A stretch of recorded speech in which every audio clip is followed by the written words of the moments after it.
computer science college here at UMass. And I'm lucky enough to get to hire lots of cool students on my team, and I convinced 2 of them to come out on a Saturday to help me out today. So we'll start with Shreya. I'm Shreya. I'm a master's student here for computer science, and I work with Brian for CICS careers.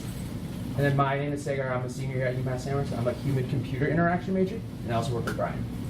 And when they say they work with us, so we have about 1,500 students that all want to get jobs when they graduate from UMass Amherst. And so we try to help them get ready for interviews and network and all kinds of things. So we're going to spotlight a few of the different things that I've learned working with so many different students that we think might be helpful for you.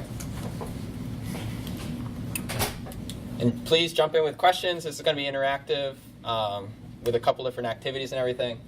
So I think we all know that guy. Another student who didn't come today named Chinmay is obsessed with him. I think if he had his way, like my whole wall would be like covered with Steve Jobs stuff. But one thing I do love about Steve Jobs is his attitude about looking for a job. Because this is my philosophy too. I don't want to help students find just any job. I want them to be really happy with the jobs that they find. So kind of those last 2 words of don't settle. I think a lot of times we feel a little desperate, like I really need a job, especially college students. But the strategies today are tailored towards finding you a really, really good fit for you. Because the companies don't want to hire you for like 3 months anyways either, right? So there's a lot of ways that we can try to set you up for success that way. I'll put a couple in here. Anything to add on that one? No? All right, cool. So how do you look for a job? Again, when I talk to all these students, most of the time I start by saying, hey, what kind of job do you want? What do you think they say? Any job. Anything. It drives me crazy, yes. All the time. They're like, everything, right? Computer science. Like, I know you're computer science. Please don't say that. So I think one of the most important things, and this takes training, is to be specific in what you're looking for. And so one of the analogies I have is, Sagar, are you hungry? Yeah. What kind of food do you want? I want like a pizza. Okay. What kind of pizza do you like? Barbecue chicken. You like barbecue chicken pizza? Yeah. How about you, Shreya? Do you want a barbecue chicken pizza? Nope. I want a vegetarian pizza. I want it with lots of cheese, Okay. no mushrooms, and some broccoli. Oh, geez. Do you like mushrooms, Sagar? No. Uh-oh. We're going to have to get 2 pizzas, I guess, here. It's kind of a silly analogy, but people have preferences about pizza, but until you start to interrogate them, they're not going to tell you that they're gluten-free or that they actually don't like pizza or they only like white pizza. And it's the same thing with the job search, I think. You have search criteria. You have preferences that you might not know yet. And needless to say, that's something you want to be learning as you're searching, right? Do I really like big companies or small companies?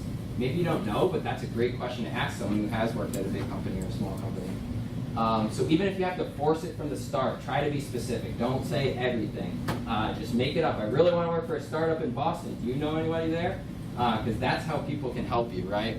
Otherwise, I can't order a pizza. If all they say is I want pizza, I'm inevitably going to get the wrong pizza for them. Anything to add on being specific? I think this is one, as you're working with students, it's pretty hard to... Yeah, I mean, I think for younger professionals earlier in their career, it's harder to be specific. For example, when I came in, I'm getting a master's in computer science. I didn't even know if I want to go to like data science or UX or software. Initially, I thought that it did not matter. Now I know that some part of it matters because I cannot be a UX person. I can't wrap my head around it. So like there are different preferences.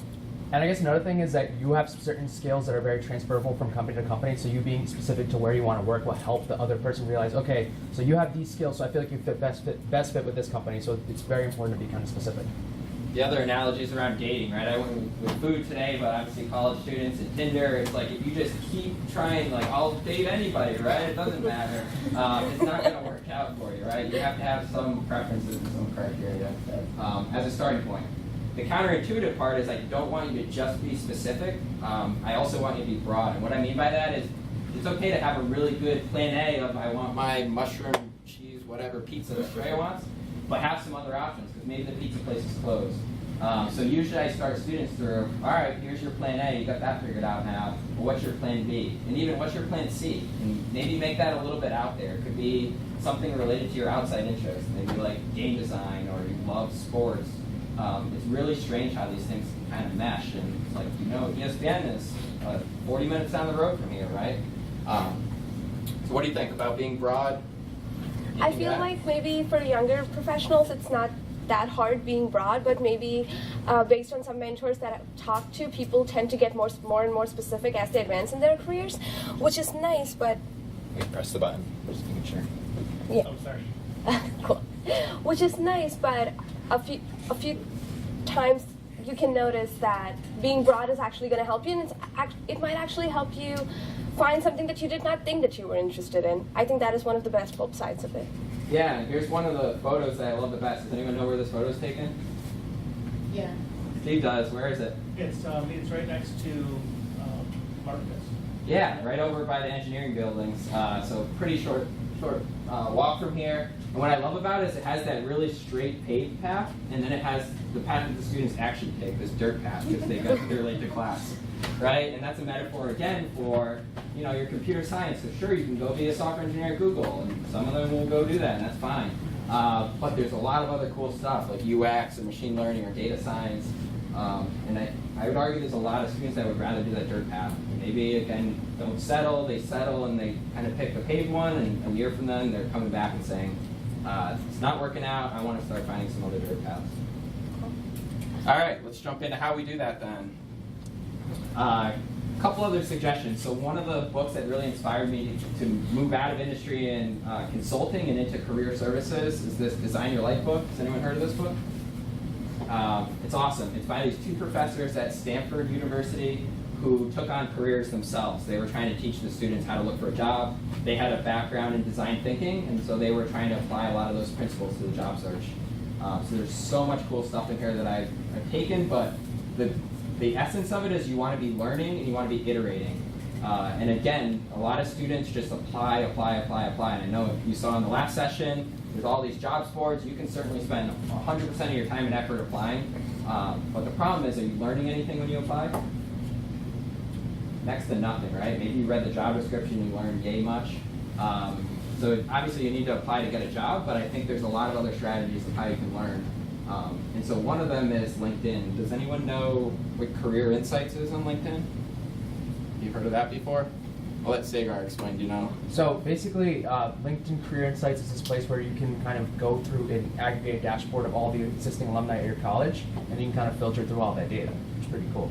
We're going to show you it. It's a little bit hidden. Again, bone to pick with LinkedIn. I don't know why they bury this stuff, but if you just go to any university, so you can go to University of Massachusetts, even if you didn't go there, you just live nearby, and then you can start to sort. I want to be in Boston or New York.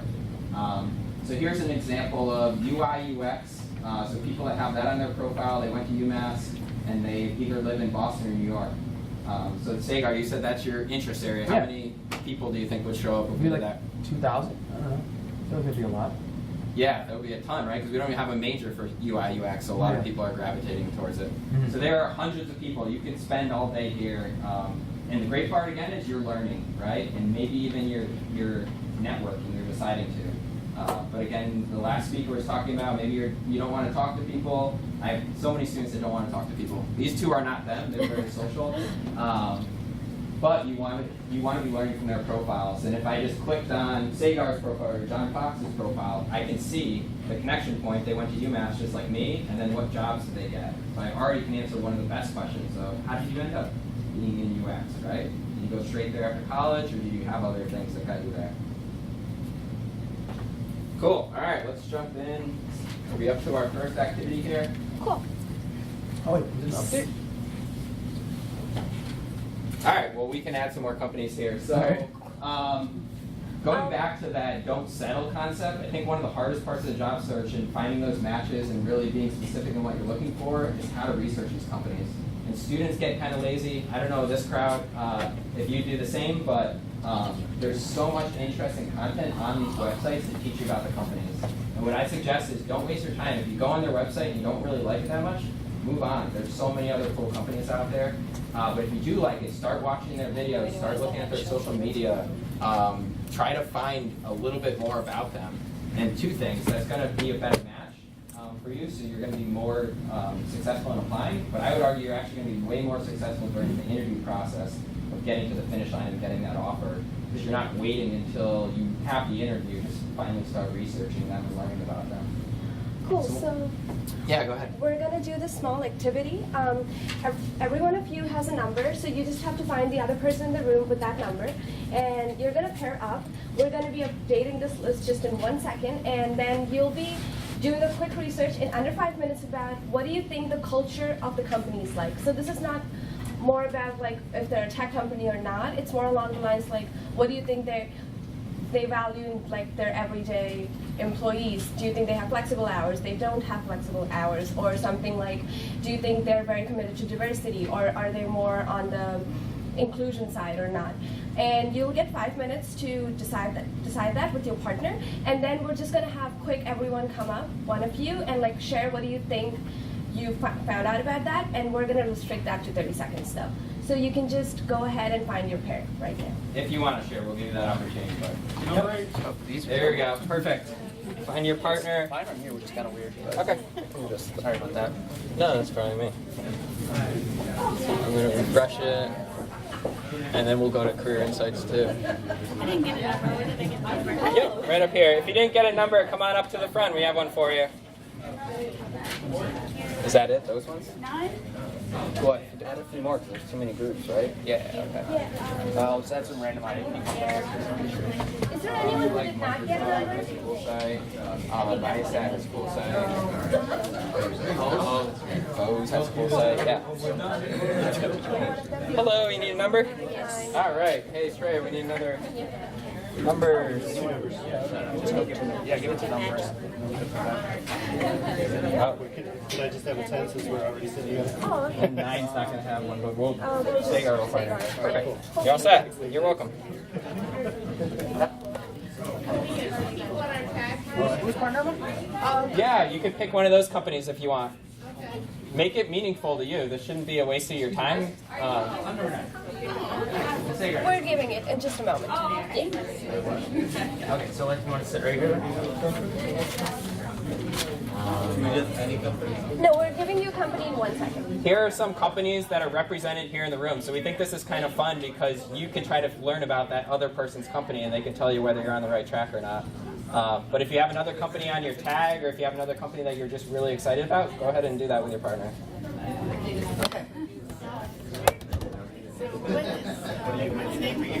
So I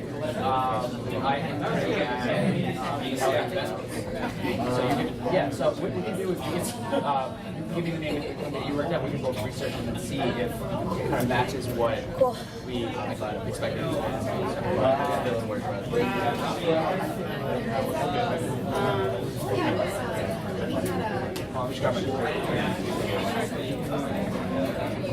And then, I'm sorry, what was your name?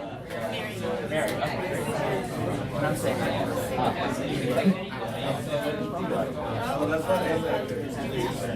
UMass. Okay. Yeah. So, what? I'm just curious. Are you professional? Are you staff, faculty? Well, so do you know Brian? Or do you know Brian?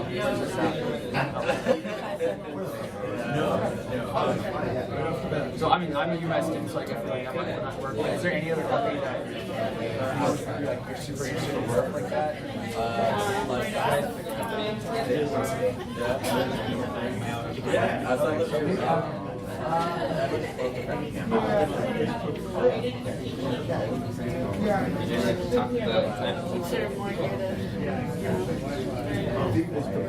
Right, no, I understand. The tech field. Sagar did. Yeah, we'll take one off here, so let's try it. Yep.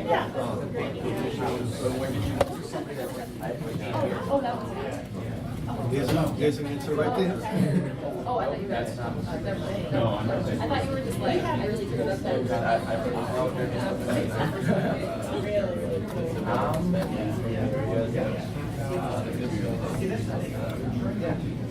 So that's English translation. So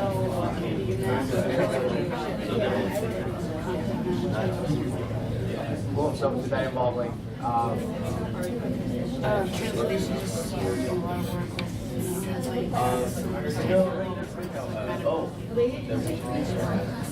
So are you just when you're saying translate text, are you saying just like you're like parsing and like making it beautiful for people? Or You have a question? Yeah. Oh. Wow, that's Want me to show the list again? Yeah.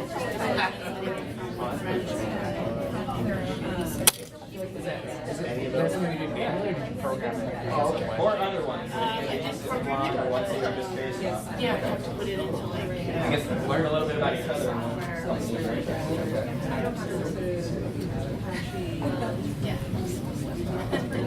Yeah, I didn't think that was something that people manually. I feel like I thought there was some sort of software that did Well, that. now it is. Yeah. Uh-huh. How are we doing on time?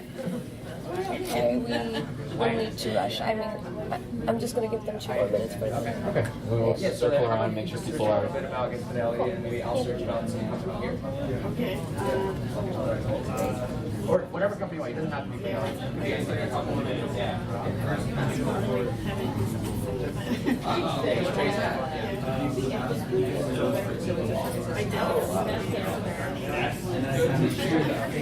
Is it for like personal finance and stuff like that? Yeah. Okay. So, yeah, perfect. And so what's missing there is they're not capitalizing on this opportunity to kind of sell this. He says he doesn't want to be a waste. We also have an IT department. Pick a company? Yeah. So I would UMass?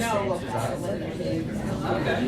Yeah. So I actually worked on some, maybe this like prompt about humanizing the experience in millennial space with finance. It was like when they first came to the workforce, they have a hard time, adjusting to finance and stuff like that, learning how to live on their own. We have 1 more minute, everyone. Like learning how to represent their 401k and stuff like that. So like making that transition easier is kind of what helped I was trying to do. Yeah. They must have a website. They must have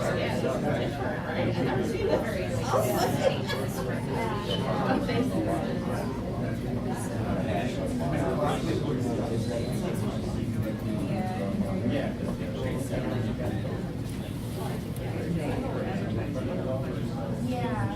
I think at the end, during the time for Q&A, it'd be a good idea if we could show them the LinkedIn Insights thing, because a lot of them tried, like that person right there was trying to do it, and I think you could recognize that would be useful. Got it. Okay.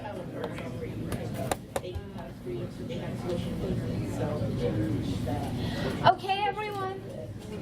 All right. I know that was not nearly enough time. Realistically, if I was doing this, I might only spend 5 minutes, honestly. If I don't like it, I'm going to stop, but I could spend up to like 10, 15 minutes looking it up. The other thing is, I know people are curious about the career insight, so we have some time at the end. I'm going to show you how that works, because that's a good source for this. So do we have any volunteers who want to come and like quick in 30 seconds share what they found out? Can you do yours just as a funny example? So we wanted to research a company we hadn't heard of before, and we hadn't heard of Big Blue House or Viasat. So we tried to Google Big Blue House and kept getting results for a TV show called Bear in the Big Blue House. Yeah. I never heard of. So they're ungoogleable. I did find 2 Facebook, like their local business Facebook pages for them, but there wasn't really anything on there. So that's a learning. Yeah. Yeah. I was going to say, if you find things that are ungoogleable, you know that in the Google interface you could do -bear, and then it will show you Big Blue House that doesn't have the Without a string bear? in it. Okay, yeah, I tried quotes So and stuff like you that. could put a plus for things that you wanted to be sure appeared, but Uh-huh. then they did Google Plus and they broke their interface. So now you have to put those things in quotes if you want to string. We did put it in quotes. Yeah. That's a good hack, though. How about Viasat? Did that work better for you? Well, we didn't have a lot of time. Yeah. We had to switch to that one, but did learn that they do like satellite. It's like unique. Yeah, they have Okay. something interested in like internet on planes. Their LinkedIn blog had a lot of employee spotlights. Cool. Yeah, and they have a company blog that looks like they at least update regularly. I didn't really The get it. blogs are awesome, yeah. Dig into the blogs and really get to know what sort of tech they're working with. Awesome. Who else has something they discovered about a company? Big or small? Any volunteers? Yeah, the back group there. Which company you do? Well, we started with Big Blue House as well. Okay. And then switched to Plan B because we couldn't find anything. Okay. So we used Fidelity. Yeah. And we pretty much just got lost in their website for a bit. Did you get to the careers website or you're on the main website? On their main website, and then we searched for jobs. Okay. On their just task, search bar. Yeah. And spent a bit of time looking through what their benefits packages were. Okay. And then finished up with just trying to figure out where their locations were. Got it. Nice. Any other groups find anything interesting? Yeah. So we did Big Voodoo. So we actually recently found out from the last session that they went from a startup to a mid-sized company. Yeah, I more or heard less. that. And it seems like very startup culture. They do website development and management specifically for law firms. Okay. And very startup feel where you wear a lot of multiple hats. But it's law firms. Do they have the ping pong table or no ping pong table? I did not. I was Didn't searching get for that the far? ping pong table. Did not Okay. have the ping pong table. Cool. Yes. Awesome. So yeah, I guess the point there is don't skip this step, right? Because you're going to start to find some companies that are off the beaten path a little bit. And I think those are the most exciting opportunities for you. Or they could be some of the most exciting ones. And I think it also becomes very important because at times, in computer science at least, you hear some big names and you go and you want to work there. At times maybe Boston over Northampton or something like that. And I had this experience in my internship when I was really excited about working in California, and 3 months in there I realized that I don't want to go back. It's not my kind of culture. So it's important. I wish I had searched more about it because I kind of made a decision based on everyone in comp sci wants to go there, so I should want to go there. But the culture search matters because I might not fit in the popular culture that is for any setup industry. Awesome. All right, we're going to turn it over to Sagar. So now that's a little bit on search. We'll give you a little bit on sharing your story. Okay, so there's a bunch of different ways you can kind of share your story. Whether you want to do a website like I did, you can kind of share your story on LinkedIn. You can have your own blog. You can have your GitHub account and stuff like that. So there's really important to kind of share your story because it kind of builds your own personal brand, right? So I guess in my case, I kind of built a website where I have my own like profiles on there, including my LinkedIn, my GitHub, my Behance, and stuff like that. And then since I am kind of more specific to user experience, I had like a list of a bunch of projects and stuff like that. So I think it's a very important thing to kind of share your story, so that way people can kind of recognize you like as just like having an online presence and stuff like that. So I think again, there's a bunch of great ways to kind of do it. I think projects is one of the most important things because students will say, how do I get my job? I've never had a job like this before. How do I get my first internship? So it's not that you guys are in that position, but maybe you're trying to pivot from one area to another area. And projects are such a clever way of doing that, especially in technology. You can just create a project where you can show off a new skill that you want to be a candidate for. Just to add on that, it's a great thing to use kind of an interview setting, because that way you can learn how to storytell your project and talk about how you solve the problem, kind of added value. And that's, again, like a really important skill to have in the workforce. So having a website is a great way to kind of go through the interview process and be like, oh, this is kind of what the projects I've done, and this is kind of how I showcased it. LinkedIn has projects, they bury it because it's kind of more geared towards business people. So you might want to spotlight it in your summary statement, which we're going to get to. But I was going to say, the only thing I'm going to say about resumes today is have a project section, or at least think about it. From Google all the way down to the startups, they love to look at those projects. Yeah, question? I was an employer. Yep. And somebody from the college that I knew said, I have a student, I'd like you to interview him. And I said, I don't have a job for him. Well, just do me a favor and interview him. Okay. So he came in, Yeah. and my purpose of the interview was find a reason why not to hire him, because I had nothing for him. Sure. Except, so I zeroed in on, do you know this particular language we use? And he said, no, we don't. Yeah. So, sorry, don't have a job for you. Yeah. But he came back in 2 weeks with a project. Okay. And I tried it, and it didn't work right. And I said, sorry, it's too many errors. But thanks for coming. Yeah. He came back again in 2 weeks, and Yeah. everything was perfect. Nice. And I hired him. Cool. And he worked for me for 3 years, and then he left for Oracle, and is a manager at Oracle. All right. That is a great story. Project That's a thing great really story. works. Yeah, Yeah. it shows hustle, so Yeah. totally. That's a great example, thank you. Cool. All right, second activity here. So this one's going to be a group activity, so you're welcome to keep sitting where you are. The other really easy way to share your story is through LinkedIn. And I think LinkedIn has a lot of similar components to resumes, but the one thing that really stands out is they give you this opportunity to make a summary statement at the top. Does everyone know what I mean by that? You get to pick a title and you can put a summary statement. I think those are two of the most important things, because if you want someone to scroll down in your LinkedIn and look at anything else, you got to convince them right from the start. And again, too many students just skip right over that, right? I go on their profile and it says, student at UMass Amherst. Great, you're one of 26,000, right? You didn't really brand yourself very well there. And then I don't want to say anything about myself. So take that opportunity to really pitch yourself and not just, you should hire me, although I think that's important, is if you're looking for a job and you can do this. I know not everyone wants to make it widely known that I'm looking for a job, but if you can, put it right there. Here's what I'm looking for, full-time opportunity starting at this time. Or here are some of the search criteria. I really want to be in Western Mass or Boston. So don't be mysterious. This is a really good place for you to let your network and your extended network know what you're looking for. So we're going to do a couple examples here. Thank you, Amanda and Erica, for opting in on this. I promise it will be nice and hopefully helpful here. So let's start with Amanda's there. Yes, Amanda's. I pick on Treya and Zagar way too much. So Yeah. can you click on their profile? Is it on show? Oh, it's hard to see over here. So. All right, so the goal here as a group is let's try to provide some feedback on what we see here, what we think is working really well, and maybe some suggestions. So, all right, starting from the top, photo, awesome, that's really good. Again, a difference between don't put your photo on your resume, but on LinkedIn. I've heard it really helps. If you don't feel comfortable with it, that's fine too. And then we have student at Tech Foundry. There you go, right? So Tech Foundry would be something that people might be familiar with. And then for the summary, currently studying to enter the field of information technology while carrying forward a valuable set of interpersonal skills resulting from a decade of experience in caregiving. Nice. So it's concise, right? But it really gets below the surface. So here's what I'm all about. Here's a little bit about my background. I come from caregiving industry. What do you guys think? What works well? Yeah. I would, a tiny bit of criticism, not even criticism, but the wording saying studying to enter the field, to me means she's not ready, so not hireable. Okay, so you can come a little more confident there to say, you know, here's what I do have to offer right now. Not that you have to wait to hire me. I'm eligible for an internship or something right away. Yeah. Nice. Other reactions to the profile here? I think, again, that call to action is one of the most important things of what are you looking for, right? And so it touches on it a little bit to say that you want to get into the field of information technology. But even telling us when, are you graduating this year, not for 3 years, would be helpful if I'm a recruiter, if I'm someone that's looking to hire, a hiring manager.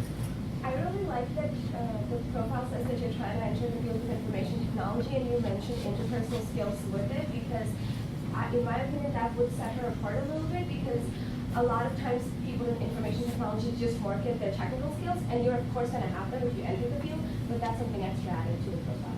Perfect. And then my suggestion, I know, sorry picking on the student thing, this is your opportunity. If someone is searching for you, what keywords do you want them to search for? So they're not going to search for student. It's just not going to happen, right? But maybe they would search for Java developer, or they would search for UI UX designer, or they would, and I know it probably feels like a step of like, I'm not quite there yet, right? I'm trying to get there. But that's fine. This is aspirations, right? So you can also mention that you're currently studying, you're a master's student, or graduating senior, but kind of take them a step further of what you're shooting for there. Yeah, go for it. Well, it's more of a question. So I've seen both short summaries and longer summaries. Yeah. What do you recommend? Would Yeah. people actually read long summaries? It's a good question. I don't know. There's no like perfect answer on those sort of things. I would suggest going a little bit longer. What I usually, if I try to help a student write a summary statement, first sentence is something to get their attention, like a hook, right? So for you, that might be this background in caregiving and then the transition to information technology. If you hooked Shreya, right? She was like, wow, I would want to work with someone who has some strong interpersonal skills. The next thing is what is kind of that one big selling point. So probably pulling from something below here, but maybe that's the projects that you've done recently, a project, or maybe that's the program you're in, or maybe it was an internship you did last summer. So give them like a snippet of it. You only know one thing about me. This is what I want. This is like the best step towards my goal. And then the last sentence would be, I'm looking for connections, or I'm looking for new job leads, or I'm looking for something else. Don't be ambiguous at the end there. So maybe 3 sentences I think is probably minimum, and then if you want to expand out a little bit more, they may or may not read it. It's like anything, right? But you can give it a shot. That makes sense? Do we want to go to the next one? Do we have time for more, or we can? Yeah, we can continue Okay. with the next. Who do you want to go to? Yeah. Yeah, if people want us to look at the LinkedIn profiles, we'll send you some information. But I'd be happy to do that Just too. go to the next slide. I don't know how to do it here. And then everything below that is pretty much like a resume. So if you're kidding about LinkedIn, it's not that hard. You can do it in like a half hour if you have a good resume already. The hard part would probably be that top section there. Oh, next slide. Cool. All right, let's talk about networking. Who here loves networking? Erica, You're lying. Not many, right? And that's okay. I'm an introvert myself, which, you know, these kind of situations, you have to kind of force yourself a little bit to do it because it does have benefits for you. But the way I think about it is taking some small risks. So I know Shreya suggestion around, or actually, let me start with imposter syndrome. Does anyone know what that's all about? Yeah, can you share it a little bit? Well, I work in the Drupal community and kind of represented this conference. They've done some great sessions where people talk about imposters. Yeah. And I think they call it the imposter diaries, and different people who are very senior get up and talk about like their first experience where they walked in a room and had no idea what was going on. Yeah. And just kind of, not baked people were welcomed or figured it out, always felt they were way in over their head, but figured it out along the way, and it just happens to everyone. Yeah. You feel lucky, but you also feel like you don't belong there, right? That for whatever reason, you're an outsider. It's so common. It's not just students. It's actually senior level professionals. I think that's a huge part of why people don't network too. What if I start talking to this person and I act like I know Drupal and he's 10 times better at Drupal and I'll make a fool of myself and I'll lose my job because I'll tell my boss and like you kind of dream up all these huge things that are not going to happen. Sorry. So just to recognize, I think that's one of the impediments and to acknowledge that it's really common. I think the best way to get started on that, because of course like professionals might face it as well, but I think students face it a little bit more. So I think LinkedIn offers a really good opportunity here because you don't really have to go and talk to someone in person, you're behind a screen there. So like expanding your network on LinkedIn, just because we're all in the summit right now, and I think a really good first step for anyone who wants to go a little further in networking would be just find out the person you got paired up with, or maybe someone who shares a similar interest here, and then just go find them on LinkedIn and connect with them. That's like a really good first step right there. And a lot of times, to keep that conversation going, what I personally do is that instead of Facebook, a lot of people these days are so active on LinkedIn, they post on like the Nerd Summit. I know the Nerd Summit is really like active on Twitter, but you can always go to like these websites, and if you find someone that has posted something about that thing, like the conference they were in, you can always like comment on it, or maybe like just send them a personal message. I really think that the workshop or the conference that you attended was really cool. Why don't you tell me more about it? So like right there, you built a connection, and you kind of also took a step to keep the conversation going, which is really the first part of networking in the long term. Also add one thing. Is one thing you realize, like everybody kind of starts from like somewhere, so it's like even if let's say you don't have as much Drupal experience as the person you're talking to, going in their LinkedIn profile, you can see, wow, they kind of maybe started as a personal care assistant, and then 5 years down the road, now they're an IT specialist. So it's like, I feel like at the end of the day, as long as you approach it in a way where you just want to get advice and want to learn from the person, they're more than happy to kind of help you, because they understand where you came from, right? They understand that maybe you're not as experienced, but they were there at one point, so they're more than happy to help you. So it just the whole imposter syndrome thing, it's like you realize everyone started from someplace, you know. So don't feel as intimidated. I like what you just said, asking for advice, because I feel like most people don't mind or encourage giving advice, but they might not encourage doing anything beyond that. Right. So asking for advice very often turns into a lot more, but Right. at least it gets. It's like Yeah. it's like low overhead for the person you're asking. I just need advice. Could you help me with X? Mm-hmm. And ask a simple question. You get a simple answer, but then you get the connection. Right. It's also very flattering too sometimes. It's like, Yeah. wow, this person kind of reached out to me and said, I'm like this talented industry professional and they want advice from me. So people are usually more than happy to help. Yeah, it's actually sort of leveraging the imposter thing the opposite way, Yeah. making them feel like they're not the imposter. Right. Yeah. So- That's a perfect segue. Before I go there, I know a lot of people were in the previous session, so that anxiety of should I connect with someone? The way I think about it is you're sharing your resume. It's a tiny bit more than a resume, right? But it's essentially your resume. You guys probably blast it out on Indeed.com to all over the place, so I'm very liberal in how I connect with people on LinkedIn. I think a lot of people are very open to being open networkers. If they're not, again, what's the worst that's going to happen? They're not going to do it, right? Who cares? It's not really the end of the You world. already don't have it. Don't have it. There you go. So you can't connect with them. So yeah, I really want students especially, right? Because then they'll say, I don't have a network. Everyone has a network. And it should grow over time if you're really proactive about it. Cool. All right. So obviously, you have a great opportunity right now, right? The rest of today and into tomorrow to be making face-to-face connections. And I think that's much stronger than just trying to network directly on LinkedIn. So we want to talk about some suggestions about how to make that work. This is a pretty cool photo from an event that Shrey actually led on campus here called Hacker 413, which is, I'll let her tell you what that is.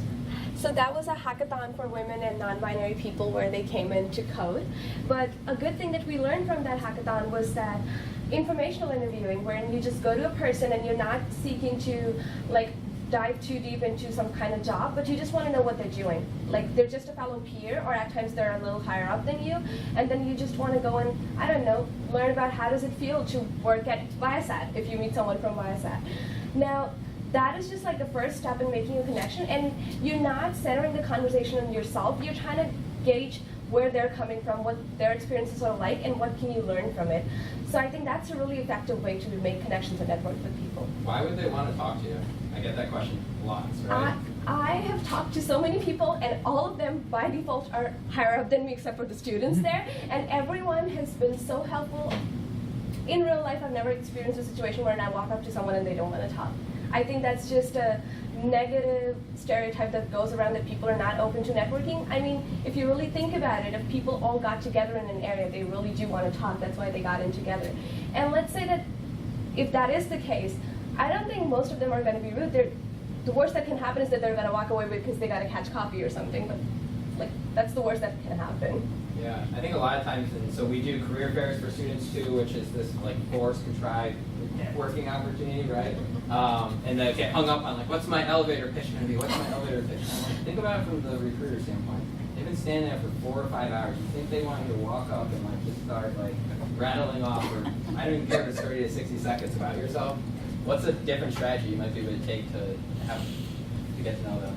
So, I mean, one good thing I like to do is, like, if I research the company or the person ahead of time, maybe, like, if there was some sort of project I did or some sort of programming language or something I did that kind of resonates with them, that's kind of an easy way to kind of make a meaningful and memorable kind of experience with them, rather than you being that, hi, my name is Sagar, I'm a computer science major senior, I'm looking for a job. Like, that's, like, the pitch that they've heard for the last 4 hours, right? So rather than kind of approaching that way, kind of take a step back, research, and be a little bit proactive about knowing who they are.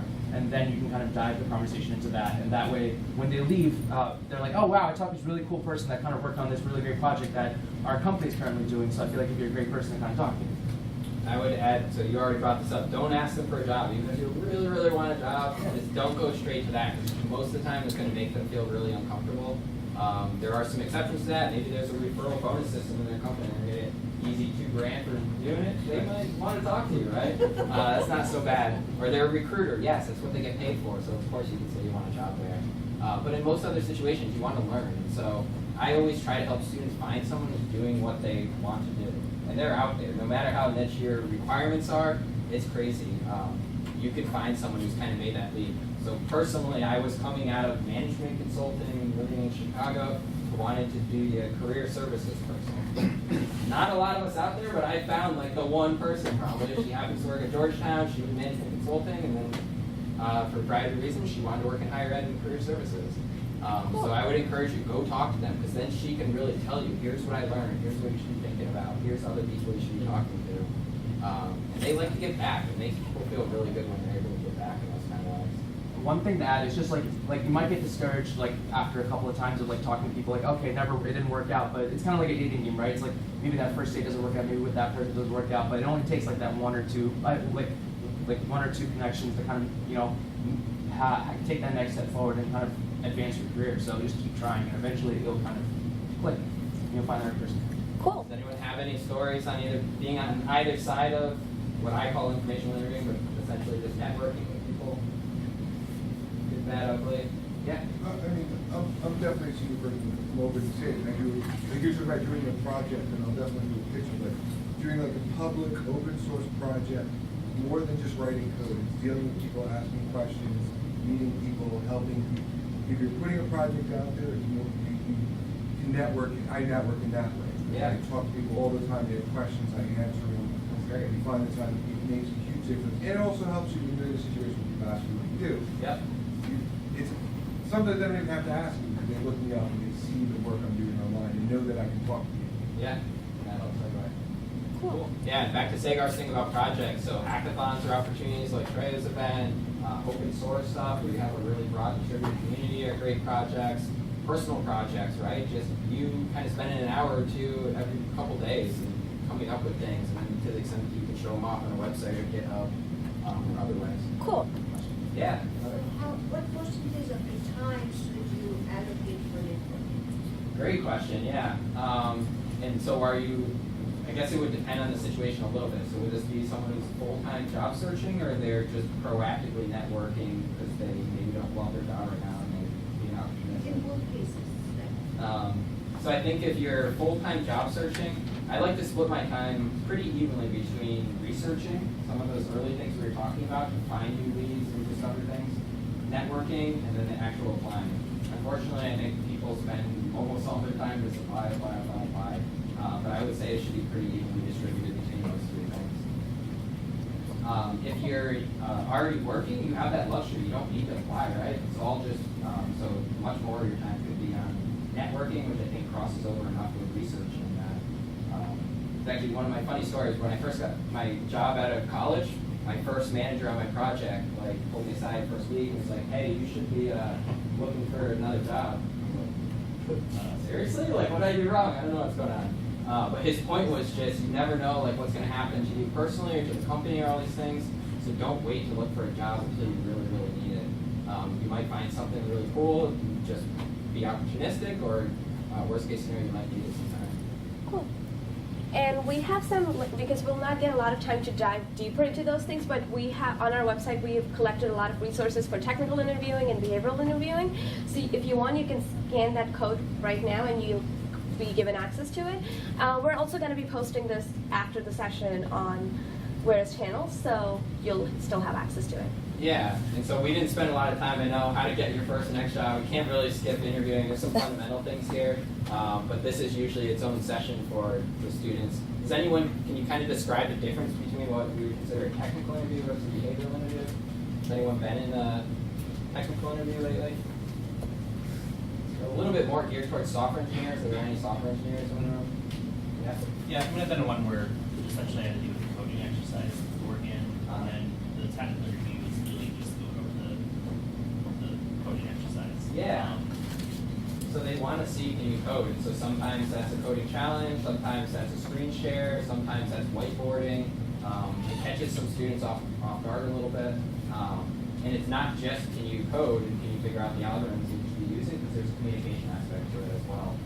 Asking, sharing your line of reasoning and things like that. So we get into lots and lots of different resources. Cracking the coding interview is really popular, but there's LeetCode, HackerRank, and students come up with new resources for us constantly. And then behaviorals, you're more traditional, so I think you learned about that in the last session. I love the STAR method. A lot of those questions you can respond to. They'll say, tell me about a time you worked on a project. Has anyone heard of STAR before? Yeah. You remember what it stands for? No. Putting you on the spot. I have a poster on my office on it. I like it so much. But it starts with situation. So who were you? What were you doing? When was it? Tasks. So what were you trying to accomplish? Actions. How do you accomplish it? What skills did you use? And then results. Here's the value that I was able to create. I think it just helps you kind of relax into a framework that you can respond with some detail that's going to be good, but not go talking too long and lose it. So that's more stuff that's on our website. I know we're just about up on time here, but if you just Google search CICS careers, you'll find a really cool website that these two have helped me put a lot of good content on. And we'll stick around now if you want to come chat with us. Learn stuff. Thanks for coming.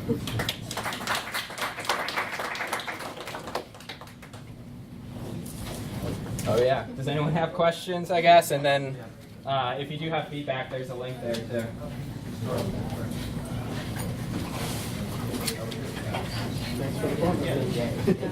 I forgot my two favorite slides, thank you. What were your two favorite slides? These silly ones. Oh yeah. Yeah. That help? I think I just want to